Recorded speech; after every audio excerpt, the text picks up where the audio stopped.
10. 9 students have joined us now. I don't know.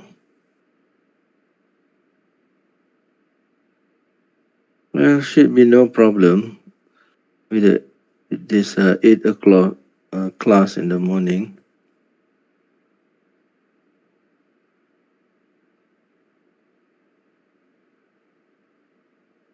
Even our, even school children have to get up early in the morning and, they have to be at school before 8 o'clock. Mm.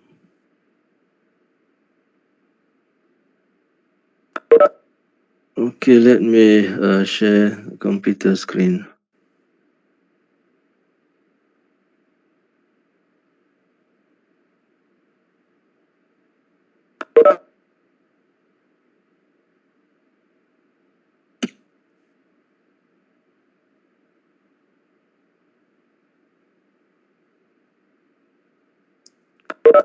Okay, can you see this computer screen that I'm sharing with you? Yes, doctor. Okay.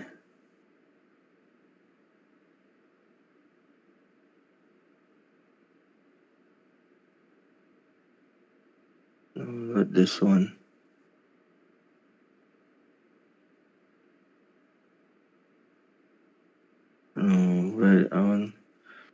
Where is that slide? Application mass of lamina, yeah? Yeah, let's talk about some applications of double integrals. We have seen some examples of evaluations of double integrals in rectangular coordinates in what else? In polar coordinates, yeah? Okay, let's see one applications of double integral in computing mass of a lamina. Yeah.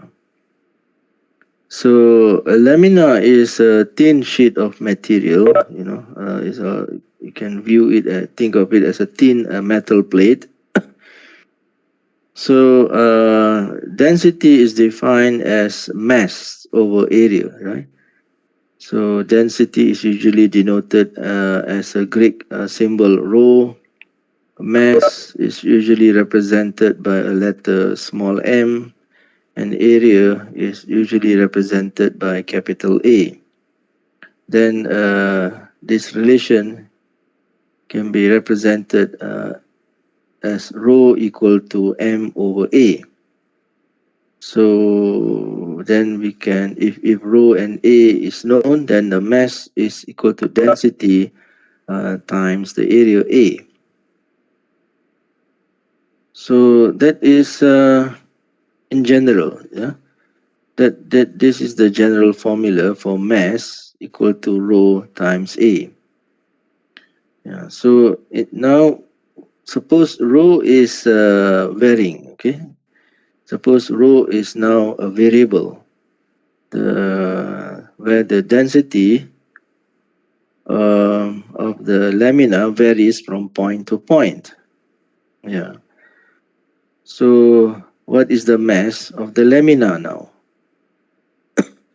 I think I've discussed this, right? This problem, but okay, let me go through it again. Yeah. So we try to come up with an estimation first. Yeah.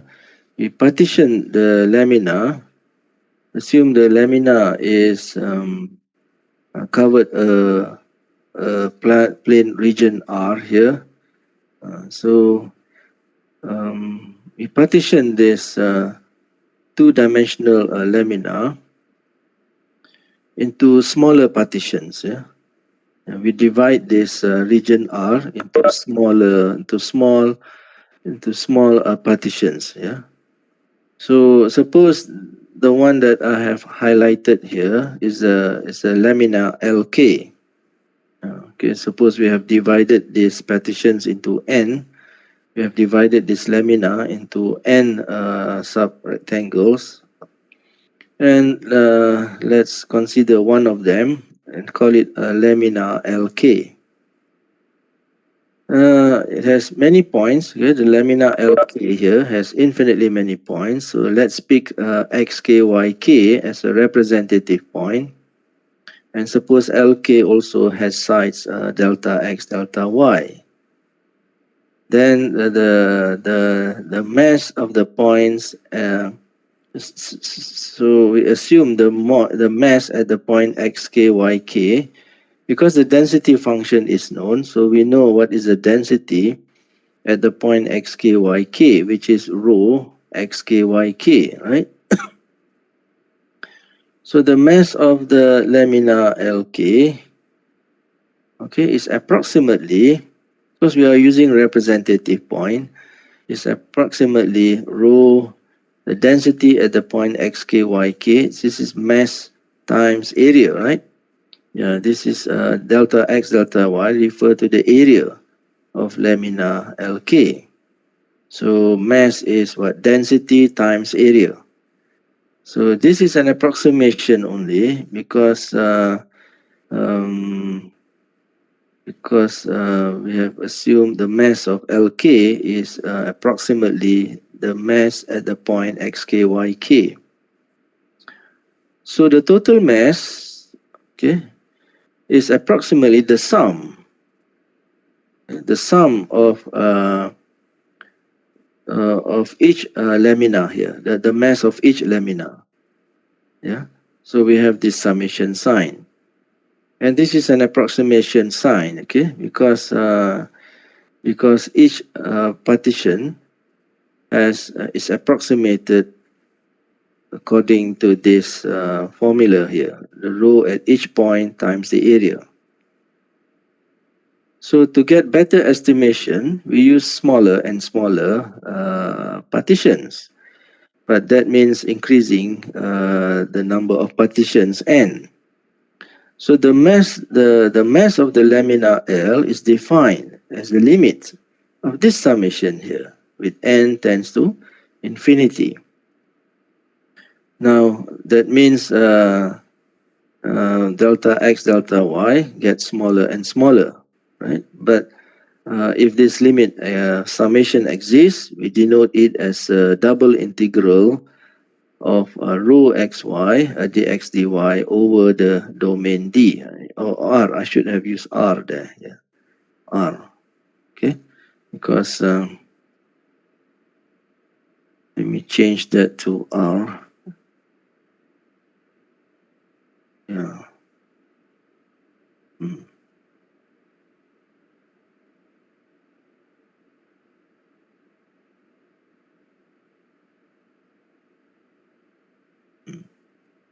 Okay, so this is one application of double integral for computing a mass of a lamina L. If the density of the lamina is known, then the mass is equal to the double integral of the density function rho xy dx dy.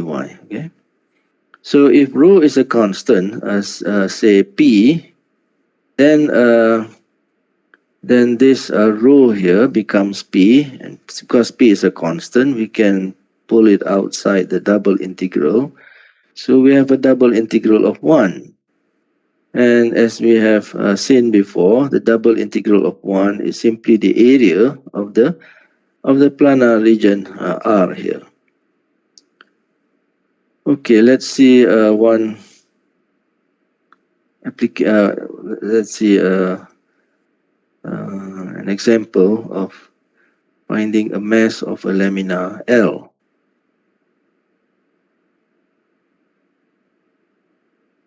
So, given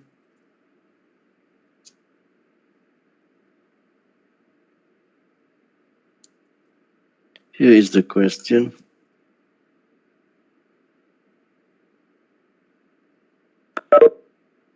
Given a lamina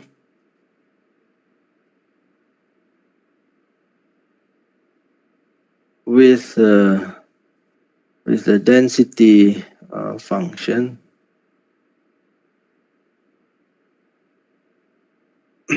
rho xy equal to just x squared. Yeah, it is independent of y.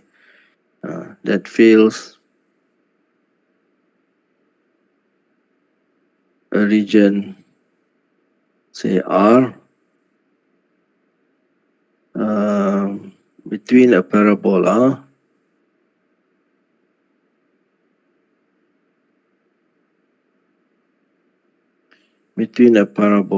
and a straight line, and the straight line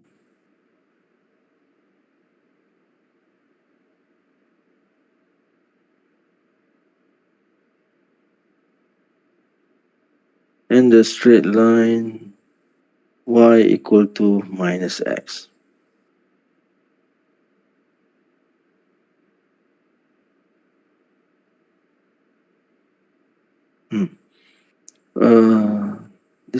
This it has two parts. This question has two parts. Determine the mass of the lamina M.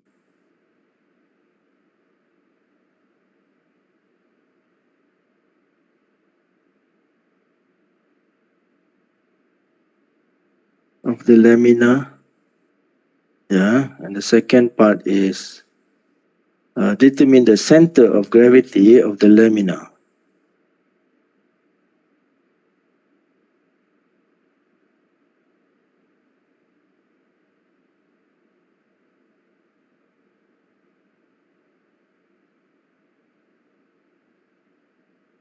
Okay, so I haven't talked about the center of gravity.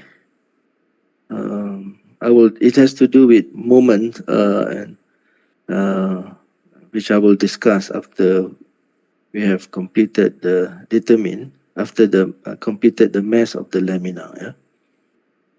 Okay. Now we know that the mass of the lamina can be computed as a double integral, and this double integral must be over some region R, isn't it? So the region R is described as a region between a parabola and a straight line y equal to minus x. So it is a good practice to first sketch the region under consideration here. So we have a parabola y equal to 2 minus x squared, right? Parabola, I forgot to write down the equation. Parabola y equal to 2 minus x squared. Yeah. So you should know by now how to sketch parabolas. We know that when y is 0, x equal to plus or minus square root 2, right? Yeah. So let's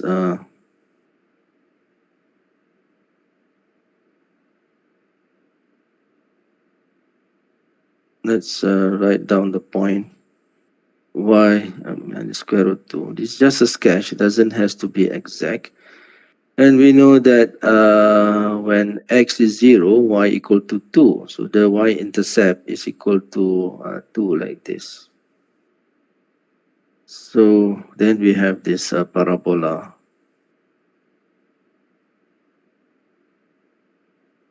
Okay. Yeah.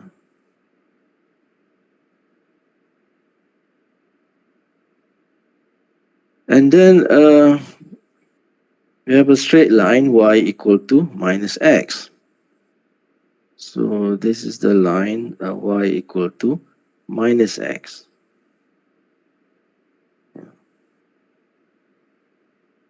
So we have the parabola y equal to 2 minus x squared and the straight line y equal to minus x. So the bounded so this lamina is the region bounded by this two curves here. Yeah. Okay. So the mass to answer the part 1, we know that mass can be represented as a double integral of rho xy dA, right? dA, where rho is equal to x squared. Yeah, rho is equal to x squared here.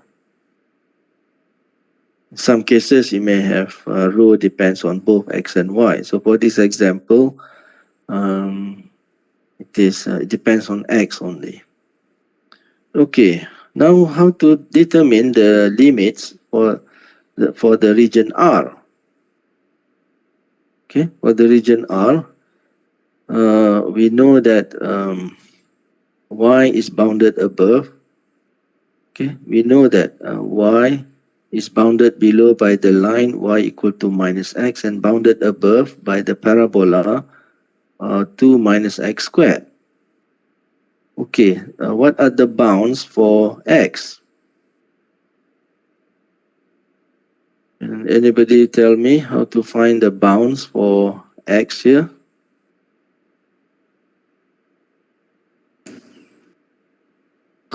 Is it like Uh, y 2 minus square root y to 2 0? minus A to minus y.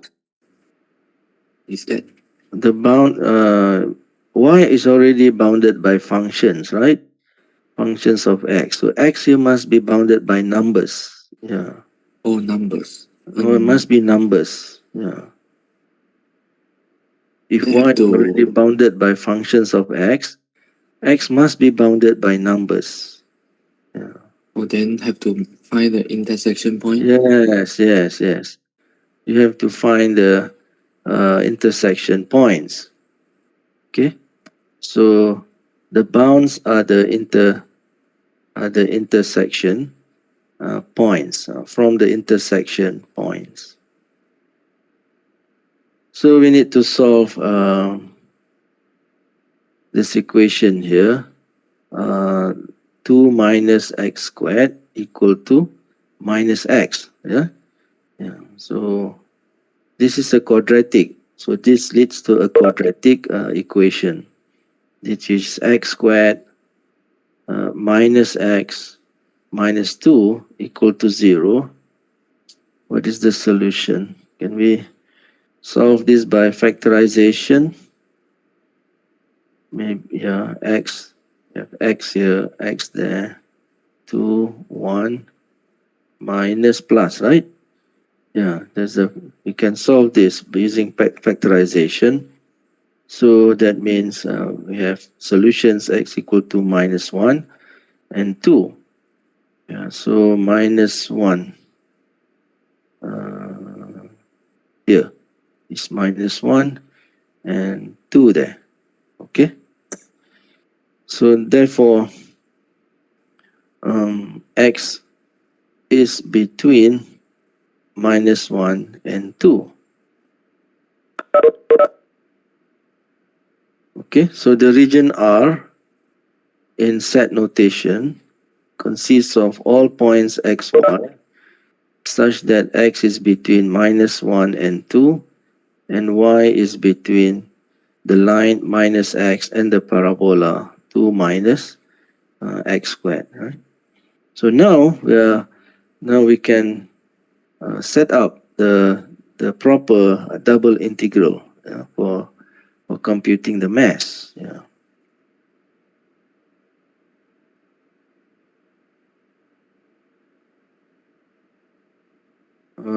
Because y is bounded by functions, so you must use the order dy dx.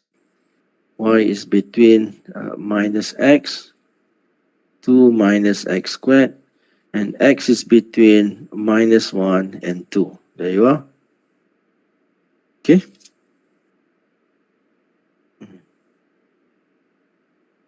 So we integrate x squared with respect to y. Okay, first we integrate x squared here with respect to y.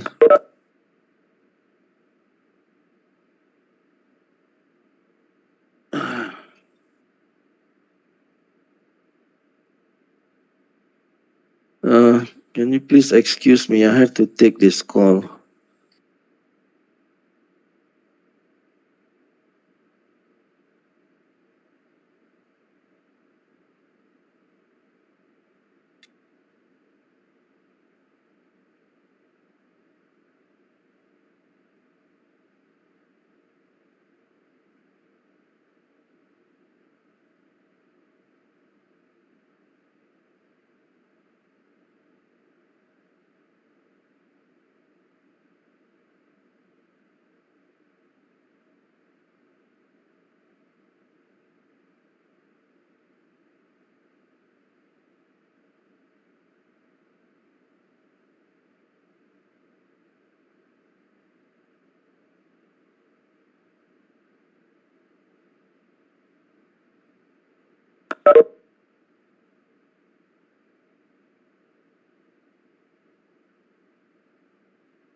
Okay, sorry about that.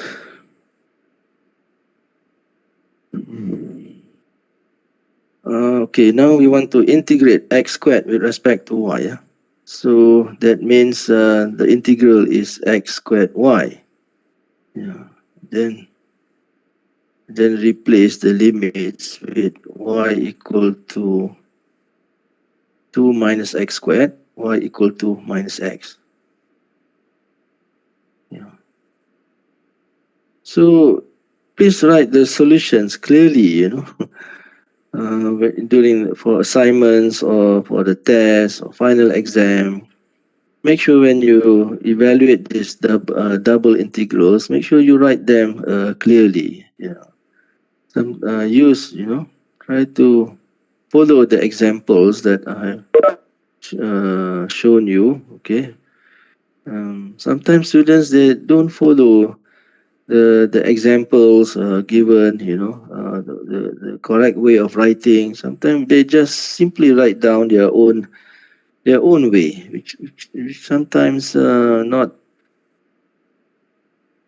um, sometimes not written in a correct way. Yeah. So it's not just the solution. Sometimes how the solution is written, you see, is also very important. Yeah. So here we substitute. What is the? So we have this x squared as a common factor. So first we replace y equal to 2 minus x squared, and then we replace y equal to minus x. Okay, so now we have a single integral with respect to x only.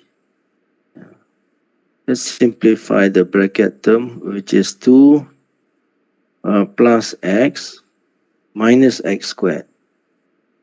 Okay, and to integrate, we multiply x squared into the bracket term first. So we have 2x squared plus x cubed minus x to the power of the x. So I'm sure you can solve this double integral, the single integral easily. So let me just show you what the final answer is. It is 63 over 20, which is approximately 3.15. And since we are talking about mass, so usually the unit is kilogram, right? Kilogram. Yeah.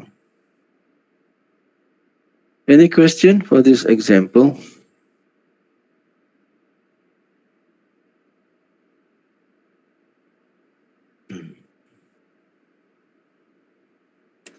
So this example sometimes, sometimes you not everything is given. Yeah, for example, the bounds x and y, you have to figure out, and the only to figure out it correctly is by making a sketch. So sketching a diagram also carry points, carry marks. Yeah. So otherwise, you will not be able to see. This will help you, determine the the bounds and x and y correctly for the region under consideration here. Okay. So next part is about the center of gravity. Okay, this is related. To understand this concept of center of gravity, we need to understand the concept of moment. Yeah, moment. And another thing, mass must be positive, right? Mass must be positive. If somehow you finally end up with a negative value, so that means there must be some mistake somewhere.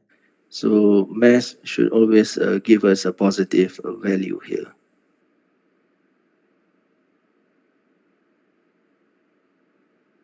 Okay, next is to answer the second part of the example. We need to understand moment. Um, once we understand moment, then we can can explain the concept of center of gravity. Yeah. Okay, look at this picture here, which I've drawn here, which I've sketched here.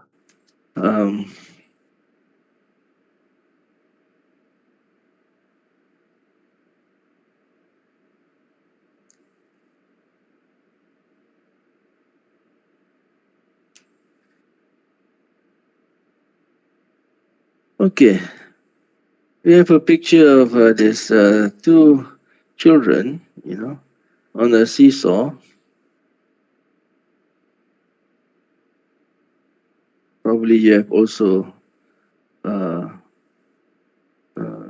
ridden a seesaw during your when you were small. A heavy so from the experience, okay, from observation, a heavier child has more effect on the rotation of the seesaw than does a lighter child, isn't it? Yeah.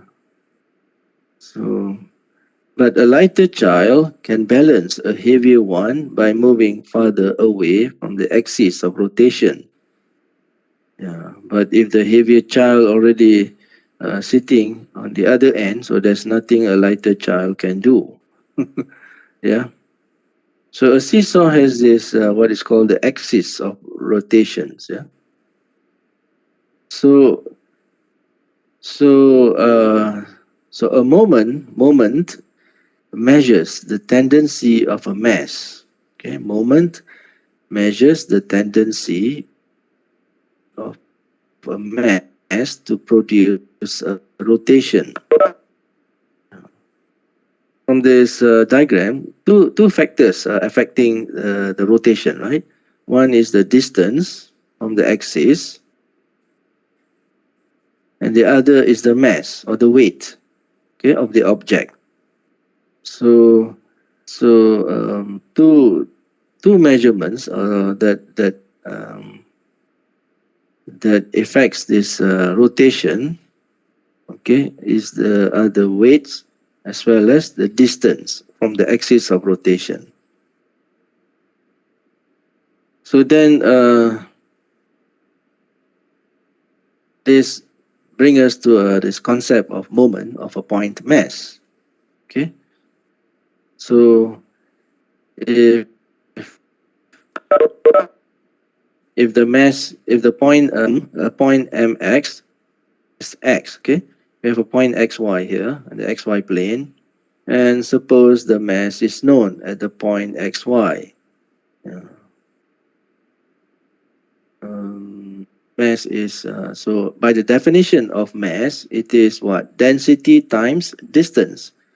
Okay, mass is mass. Uh, um, no, um, by the definition of that, so we define the moment of the point xy with mass m. Since we have two x's here, so we define the moment of a point xy with mass m about the y-axis equal to m times x. Okay, because the distance of the point x from the y-axis is x, right? It's x here. Yeah. And the distance may be positive or negative depending on which quadrant xy is sitting. Yeah.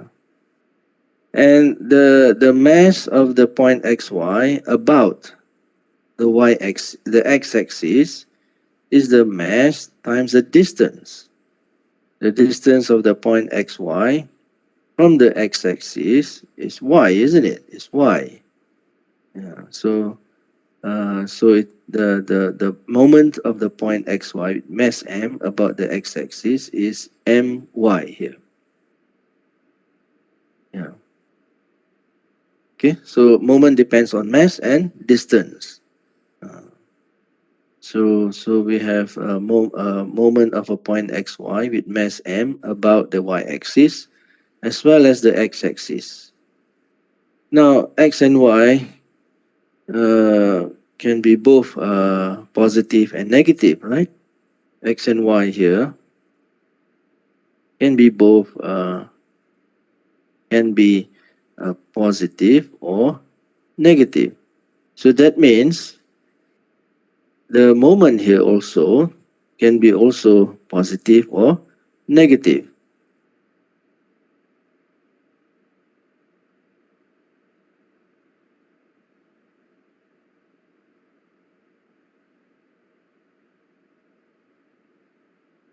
The moment, okay, now let's extend the concept of moment of a point S to moment of a collection of points. Because later on we want to move on to the moment of a lamina. And the lamina consists of points, right? Yeah. So the moment of a collection of points about the y-axis is defined. Suppose we have n points here. Okay. Previously we just have 1 point. So now suppose we have n number of points. So m1, m2 up to mn here. Yeah. So they are distributed in the xy plane. So each point here has a moment, right?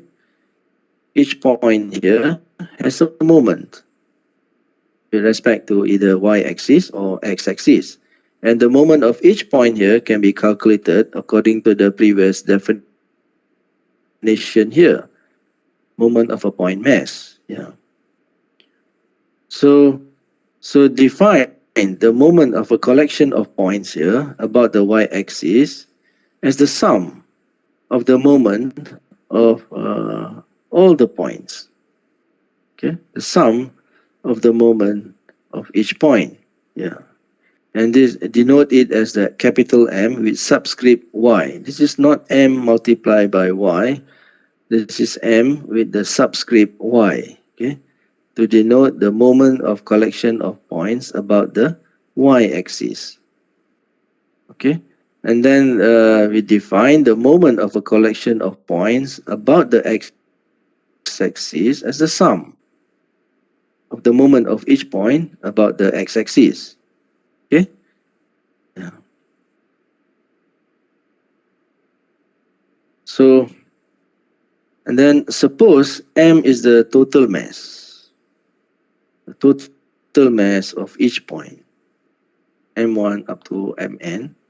Then the point x bar y bar such that mx bar is equal to capital M sub y, the moment of the collection of points about the y-axis, and my bar equal to m sub x here.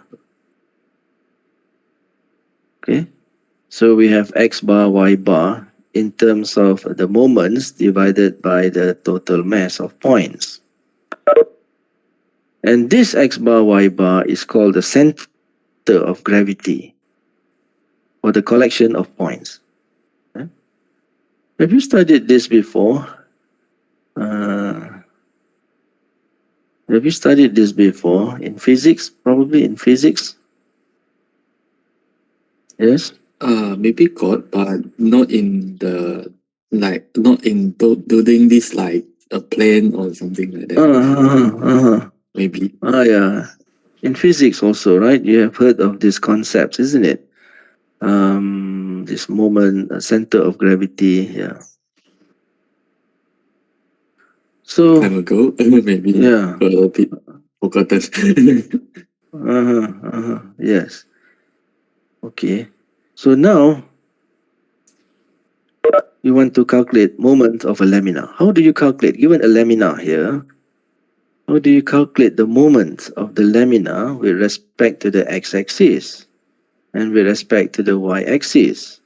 So a lamina is no longer a single point. It is a set of points. It has infinitely many points.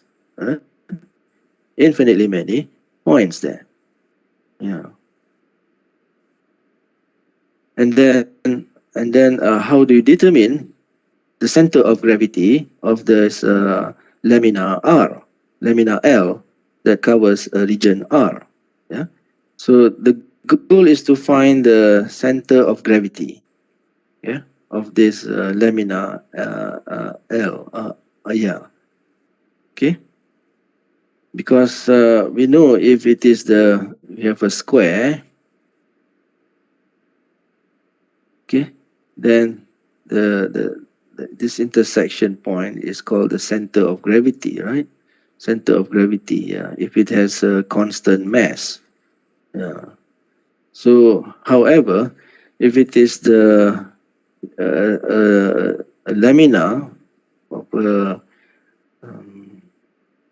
two-dimensional, how do you calculate the center of gravity for any two-dimensional lamina?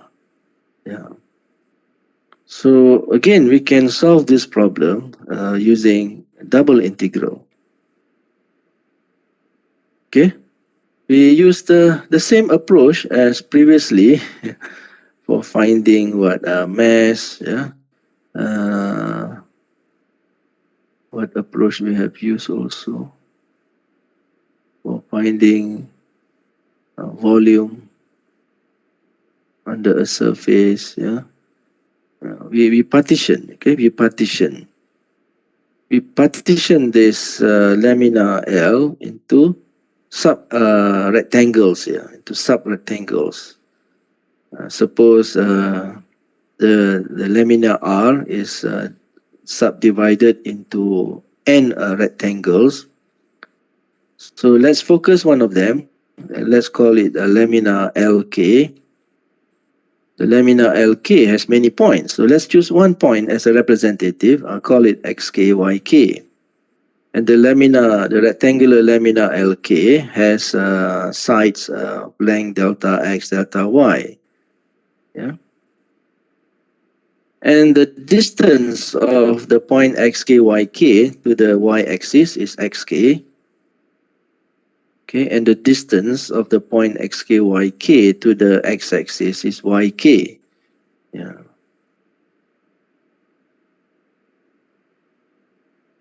So again, depending on where the lamina is, depending on where the point is, so XK, YK can be positive or negative.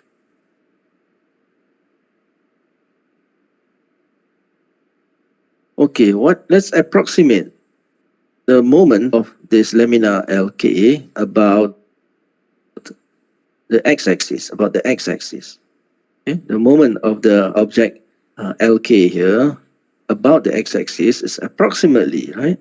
Approximately the mass of LK, mass time distance, right? The moment is defined as mass of a point times distance.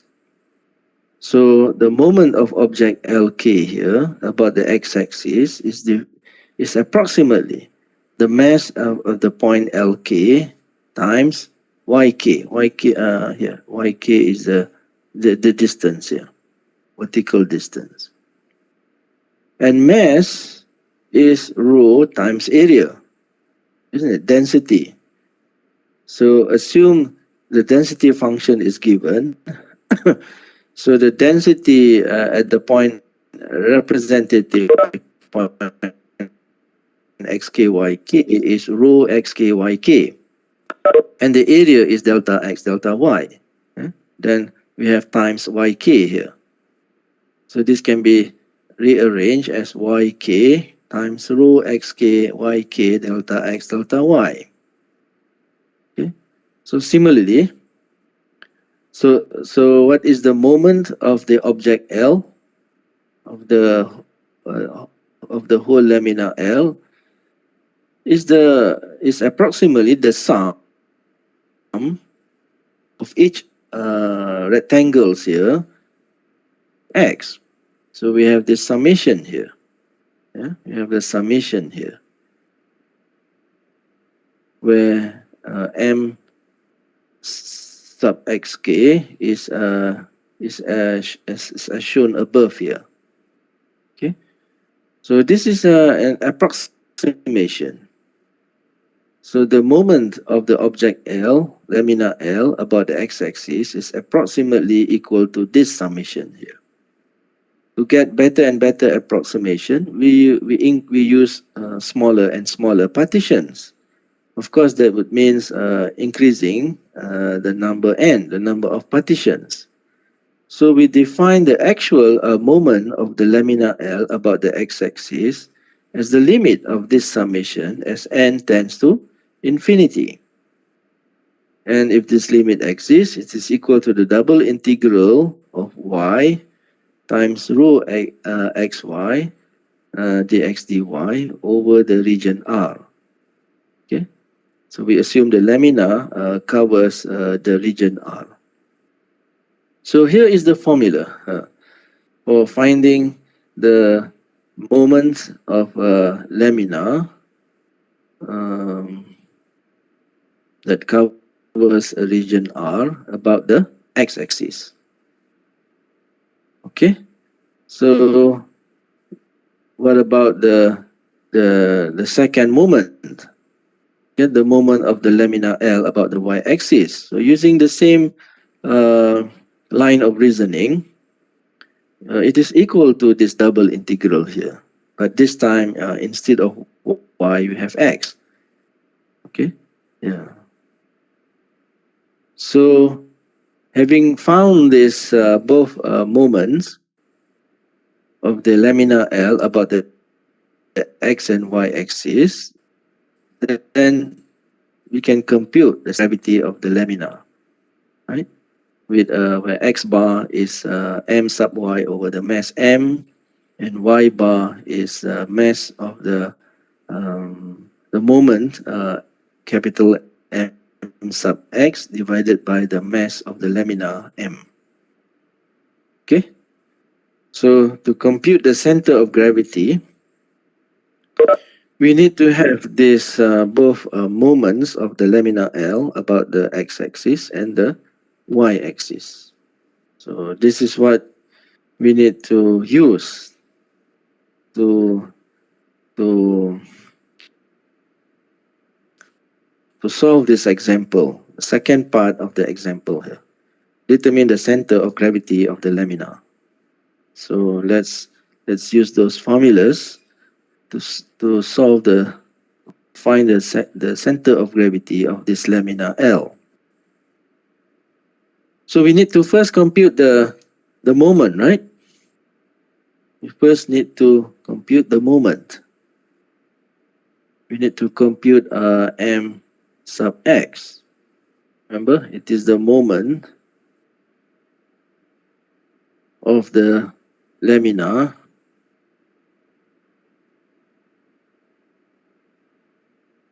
about the x-axis by the formula that we have just discussed. It is equal to the double integral over the region R y rho xy dA, dA. So here rho is, in this example, rho is equal to x squared. So we have which can be written as x squared y, and then we have also determined the limits for the region R. So here we need to use the order dy dx, where y is between minus x and 2 minus x squared, and x is between what just now minus 1 and 2. Okay, so this is the double integral setup to find the moment of the lamina about the x-axis. Yeah. So integrate with respect to y first. Yeah? What is this? What is the integral of x squared y with respect to y? Anybody?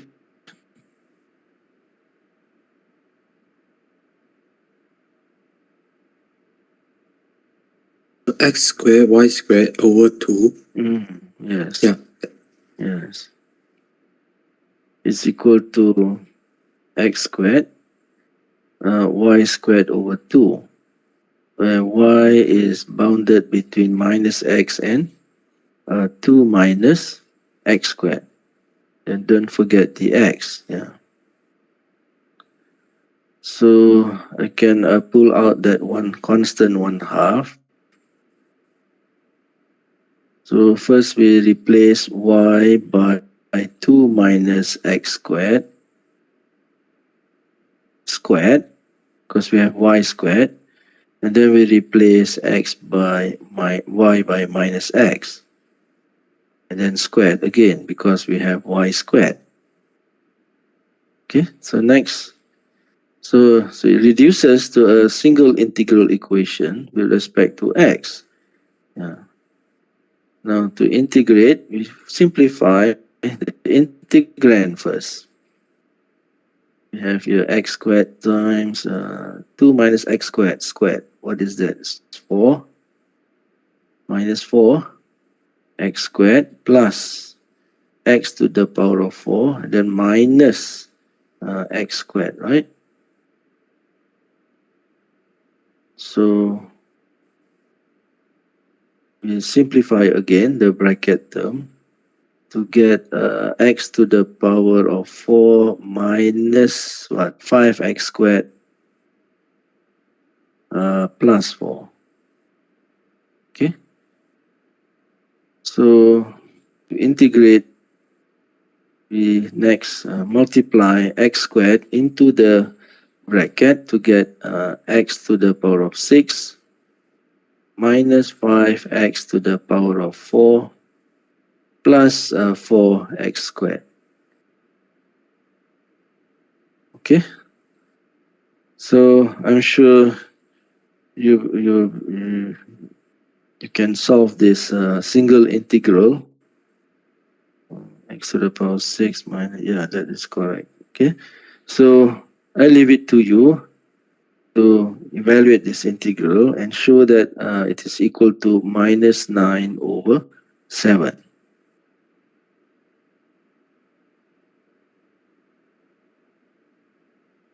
Any question for this calculation?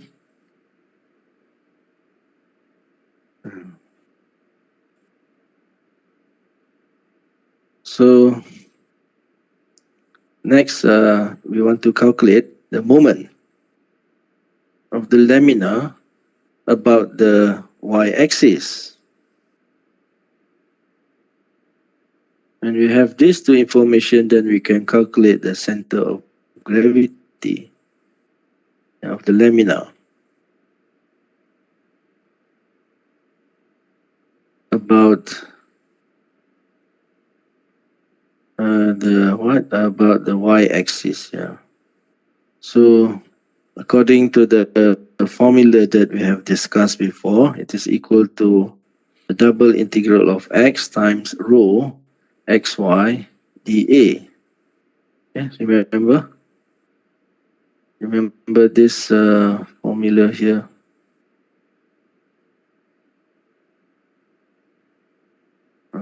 Where is it?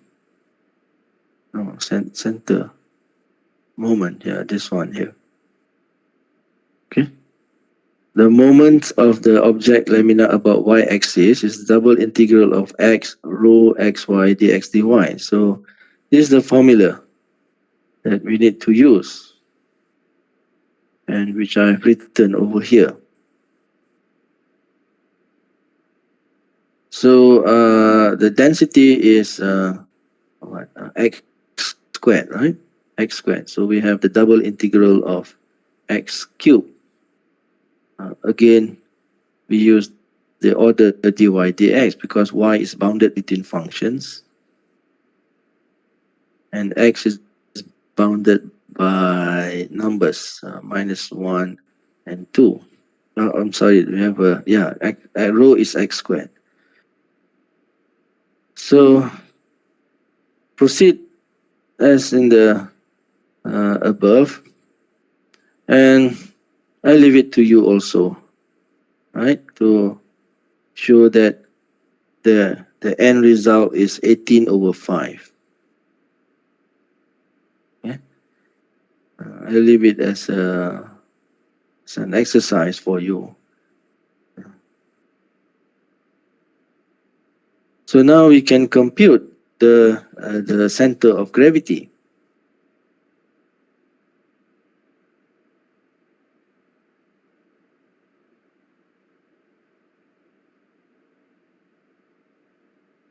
Is equal to x bar y bar, right? X bar y bar. What is x bar? It is according to the formula, it is the moment of the lamina about the y-axis divided by m, and y bar is the moment of the lamina about the x-axis divided by the mass m. Remember the formula here that we have derived before? Yeah. So I'm using this formula here to determine the center of gravity. So all the values have already been calculated. So m sub y is equal to 18 over 5, and the mass is 63 over 20, right? The mass is 63 over 20. That's from the first part. Yeah, from the first part. The mass is obtained from the first part. So then we substitute m sub x equal to minus 9 over 7. Am I right? Is it minus 9 over 7? Yeah, minus 9 over 7 divided by, you see moment here is negative, right? Yeah, moment is negative, minus 9. And the mass is again 63 over 20. So can be simplified to 8 over 7 and minus 20 over 49. And if you use your calculator, the approximate value is 1.1 and minus 0.41. So that center of gravity lies in the second quadrant. Second quadrant. No, in the fourth quadrant, right? It's in the fourth quadrant. This coordinate is in the fourth quadrant.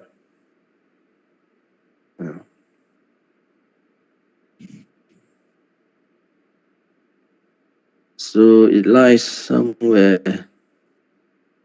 What is it? 1.1 minus 0.41. Yeah, somewhere here. It's in the fourth quadrant. Remember, the density is varying, right? According to rho equal to x squared. So, okay, any question?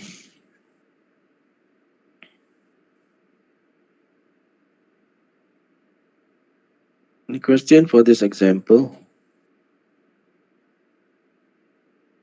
Yeah.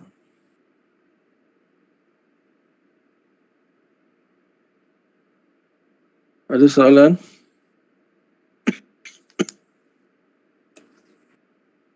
For me, so far so good. Hmm.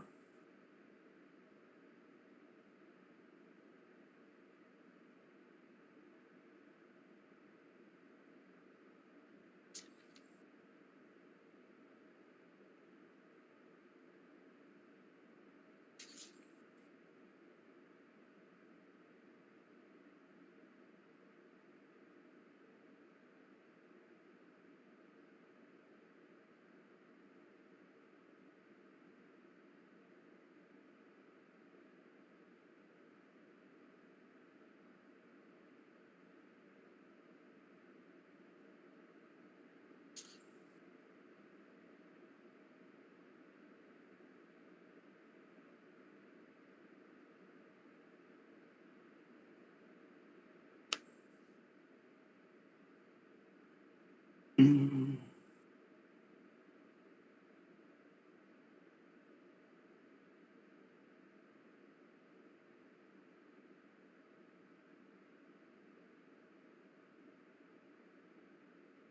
Okay.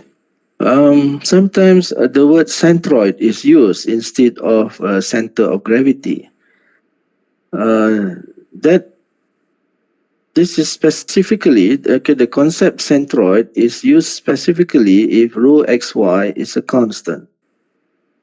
Okay, if in the above discussion here, rho is a constant, that means the density is the same throughout the object of the lamina, then the term centroid is used. So sometime in a question, you're asked to find the centroid. So that means the assumption is the lamina has a constant density.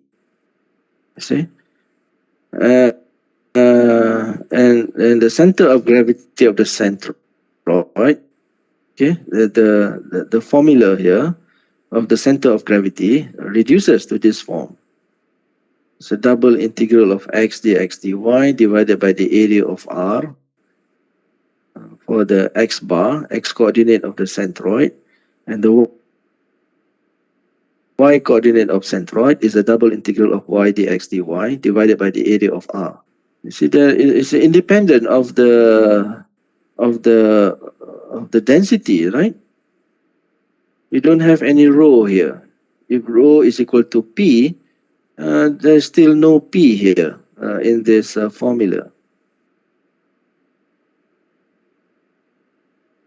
So let's see why. Yeah? Let's see why that is so.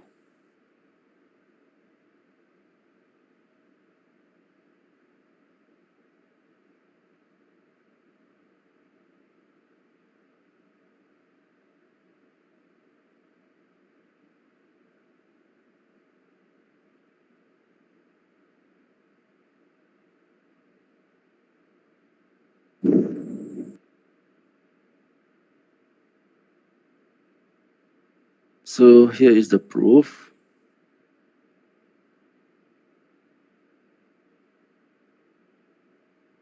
Let me show you the proof for the x bar.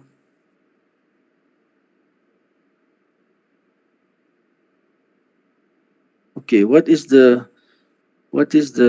x bar? It is equal to mass of what just now? The x bar just now. What is m? My over m. M. X bar is m. My over m. M sub y My over over m. m, right? Over Yeah. m. M. So if you assume the density is rho, right? You assume the mass. Assume rho xy equal to a constant p. It's a constant, yeah. It's a constant p.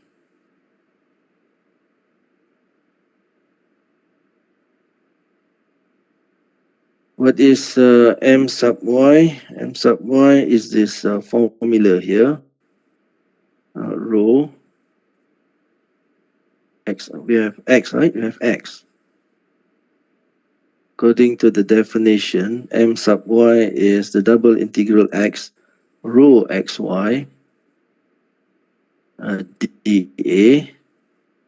What is mass? This m rho, right? Rho xy dA over the region R. But rho is equal to p. Okay, rho is equal to a constant p. So I can pull out. So rho here is equal to p. Rho downstairs here is also equal to p. So I can pull out p from both the double integrals.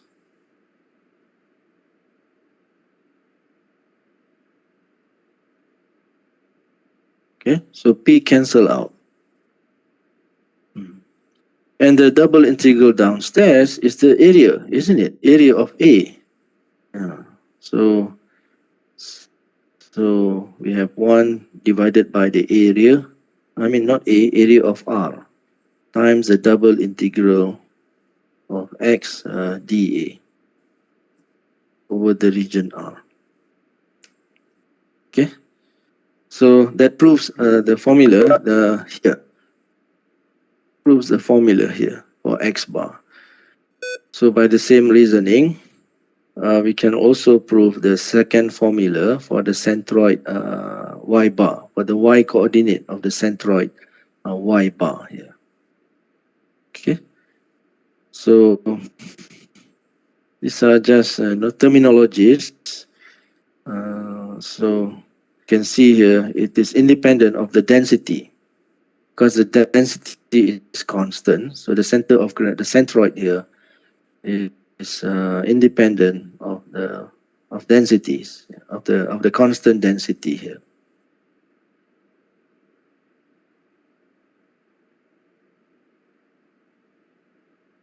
Okay, another applications is called moment of inertia, or sometimes a second moment. This is discussed in physics. Yeah, in physics sometimes they need this concept, moment of inertia, because this concept arises out of some applications. Some applications lead to this calculation of double integrals here. So I sub x represents moment of inertia about the x-axis, or moment of inertia about x-axis. It is it's not moment anymore. It's not moment of the lamina anymore. It's a moment of inertia of the lamina about the x-axis. It is equal to the double integral r over times y squared. You see, now we have power 2 here. So, and then times the density function. The I sub y represents moment of inertia about the y-axis, and it is defined as a double integral of x squared. See, we have x to the power of 2 now. It's not just x as previously for the moment, but for the moment of inertia, we have x squared times the density. And then there is also a concept, moment of inertia about the origin. Yeah, moment of inertia about the origin that leads to the double integral of x squared plus y squared. And according to the previous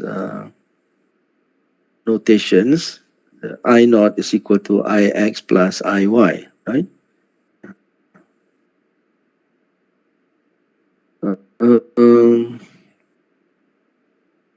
Okay, one problem that leads to this calculation of moment of inertia is this what is called the angular, related to the angular speed of a rotating lamina,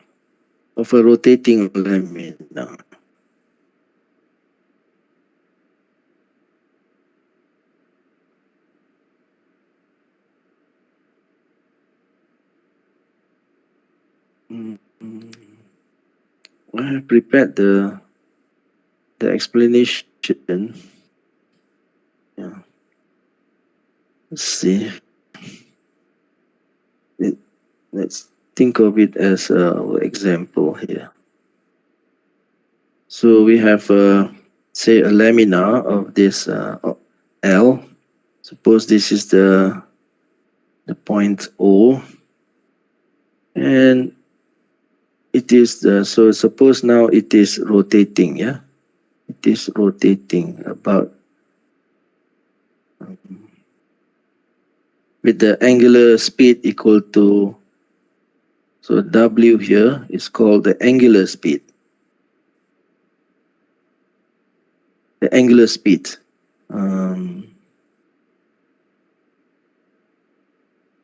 Is equal to W radian per second. Okay, the angular speed is radian per second, right? Radian per second. So the question is, what is the moment of inertia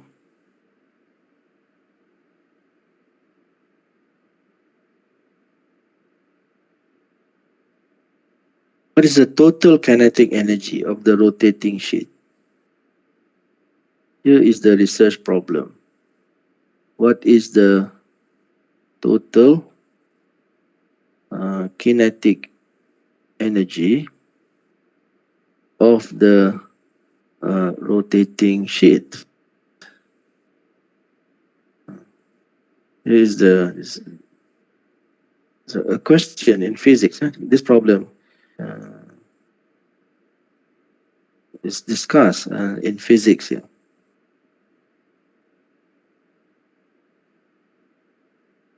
So again, we partition this region into small partitions. Say, suppose one of the small partition here is as shown, and we have sides delta x, delta y, and suppose the radial, the distance is equal to r. The distance is equal to r of that point. Now we know that kinetic energy is half mv squared, right? We know from physics that kinetic energy is equal to half mv squared, right?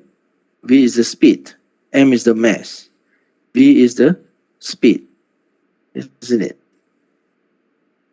So we calculate the kinetic energy of this element, of this green element here. Okay. So the kinetic energy element let's denote the kinetic energy element as dE. As dE, okay? So dE is half times mass times speed squared. Okay? According to the formula, half mv squared. And the mass is assume that the lamina has mass m, rho, and the speed, the mass is rho times the area, right? Delta x, delta y, isn't it?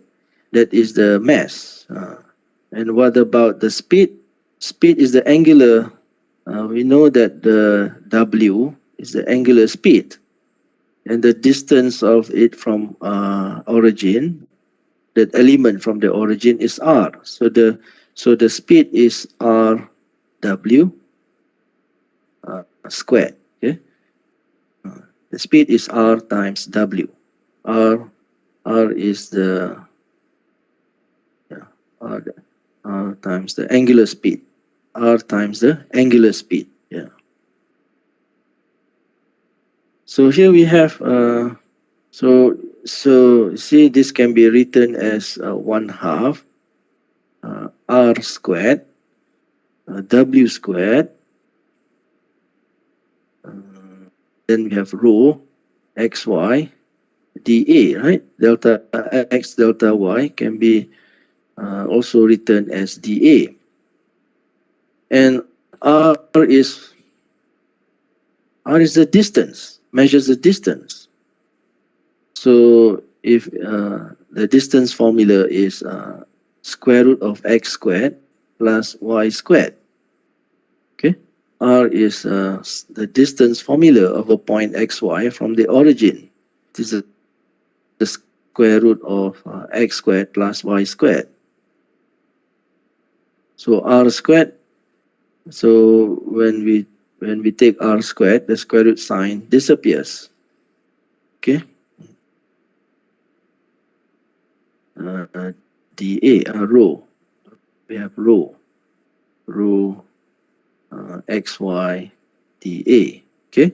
So what is the total kinetic energy? We differentiate This is a double integral of 1 with respect to the element dE, okay, where dE is equal to w squared over 2 x squared plus y squared rho xy dA. We can pull out the constant w squared over 2 and look at the resulting double integral. It is according to our previous discussion. This is the moment of inertia, right? This is I naught, the moment of inertia about this origin. Okay, so this is one instance of the application of the concept of the moment of inertia in this problem related to finding the total kinetic energy of a rotating sheet here. So sometimes because this arises in application, so a special name is given to this special double integral of this form. All right. So let's consider an example. Find the moment of inertia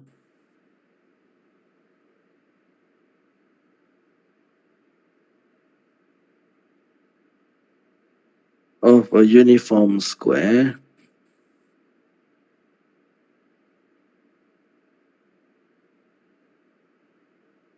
of side A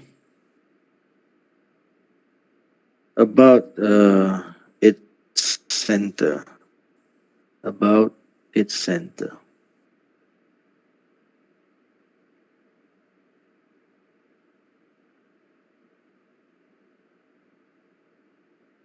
So you can see from this question, there is no symbols given. There is no just a symbol A here to represent. When we say that we have a uniform square, means what? A uniform square means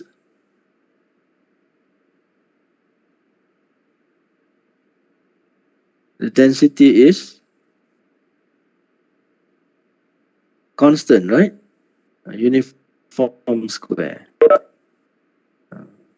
means that the the density is a constant. Okay. Let's assume, okay, the square has center point at the origin. Let's assume the square here is center at the origin here. And it has side what? A side A, isn't it? Side A means this is A over 2. That means this point is A over 2. This point is minus A over 2. This point is A over 2. And this point below here is minus A over 2. Okay? Because each side has length A. So we are talking about a square. Yeah. Okay? So to apply double integral, we need to, let's place this. We need to have double integrals, right? Double integrals over the region R. So this is the region R.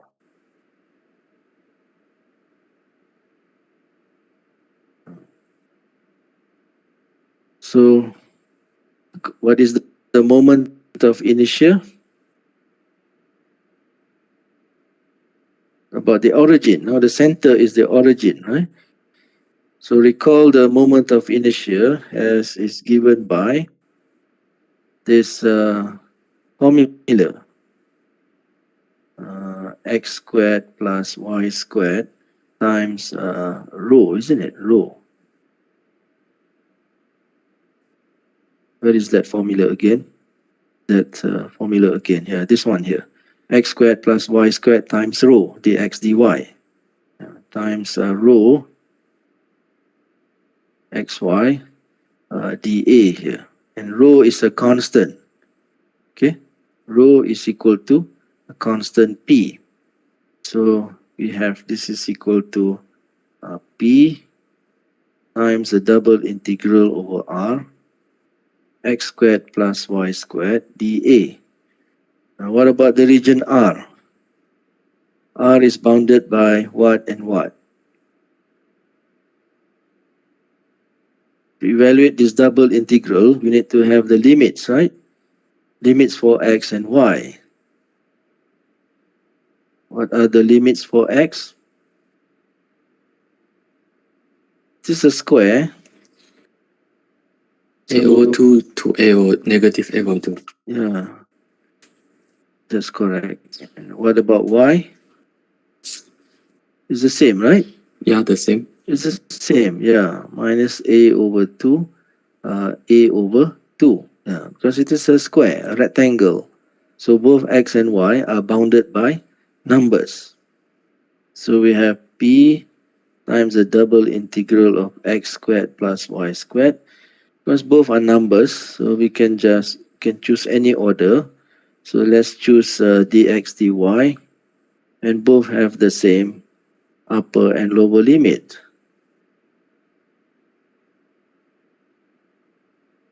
Okay? Yeah. So how to evaluate this double integral?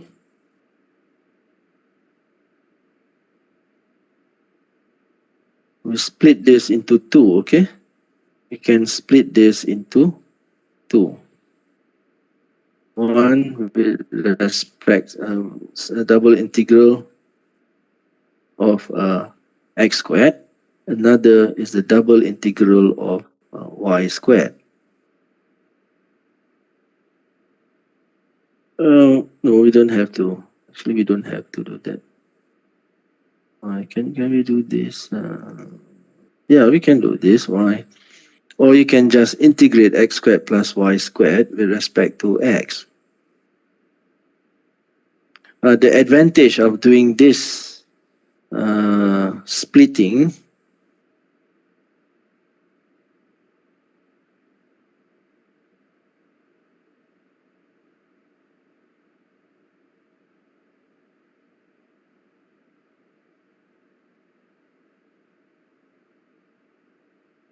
is that I can write this double integral as a product of two integrals.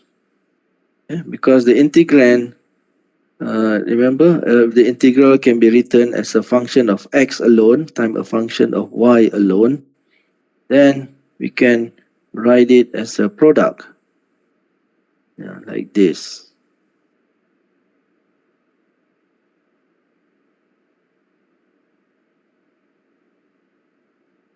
Okay. Same thing goes to the second double integral. The integrand is a function of y. It's like a function of y alone times a function of x alone. Function of x is just 1. Yeah.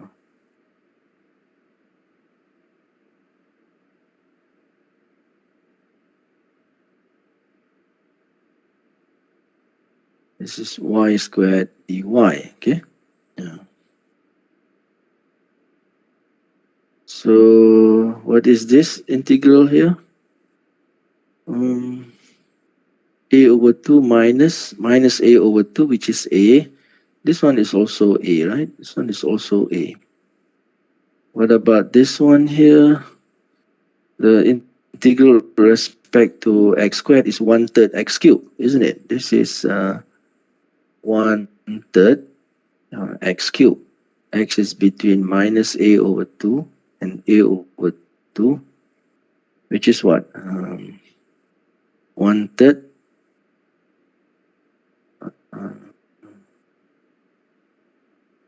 a cubed over 8 minus a cubed over 8 also, right? So which is 1/3 to a cube over 8, which is a cube over 4, which is a cube over 12. Now this double integral also has the same value, a cube over 12. So summarizing, we have p times what? We have a times a to the power of a cube over 12 is a to the power of 12 plus the same value, a to the power of 12. Which is p a to the power of 4 over 6. Yeah.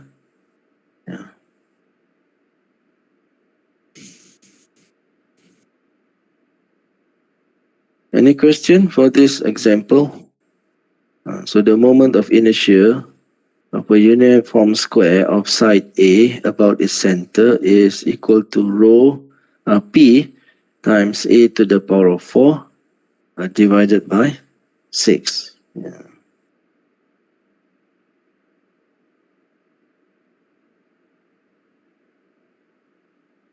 Any question?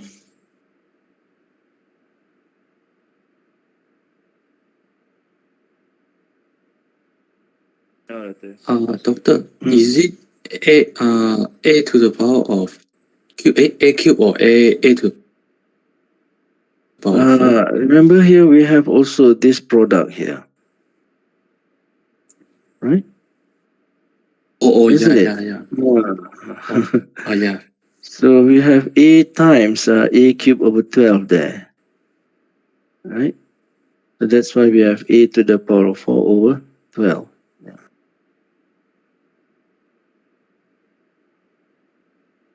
Sorry, So it's Doctor, my okay, it's mistake. okay, no problem. I make mistake also sometimes. Okay, so these are some applications of double integrals. Yeah? Sometimes, we need to use polar coordinate also, depending on the region. Okay, maybe there are examples where the region R is circular. Okay, then maybe you need to use convert this to polar coordinates. So I have not given you an example about. So maybe I'll give it to you in the exercise, in the assignment. Yeah. Okay. Let's look at our schedule. We are still behind schedule. I have just finished talking about this application, moments and moments of inertia. So next, I will discuss triple integrals. So we are one lecture behind, right? Seems like we are one lecture behind. So no more lecture this week. So we are actually 1 week behind. So next week, start talking about triple integrals. Yeah, triple integrals in rectangular coordinates and cylindrical coordinates and spherical coordinates. Then we will look there's applications of triple integrals here. So now it will be for triple integral. It is related. The object is solid object, 3-dimensional object. For double integral, the application related to is related to what to planar region, right? Yeah, it's related to surface, a planar region. But for triple integral, it's related to a solid object, 3-dimensional object. All right, that's all for our class today. You have any questions? Any questions?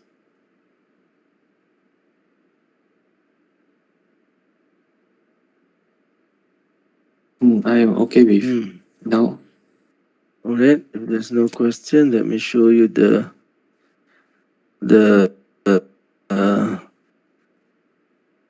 QR code for the attendance.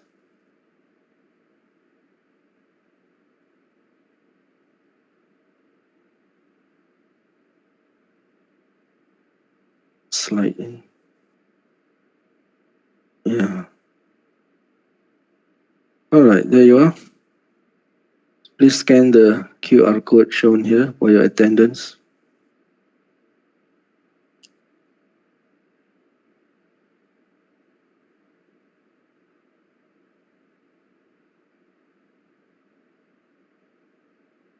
Is it working?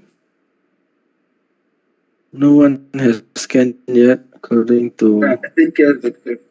Okay, yeah. Eight students have already scanned, so it's working. Yeah.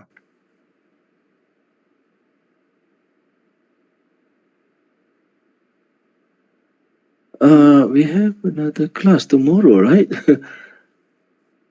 Yeah, Yes, we have Doctor. another class tomorrow. So tomorrow I'll start talking about triple integrals. Yeah. Yes, Doctor.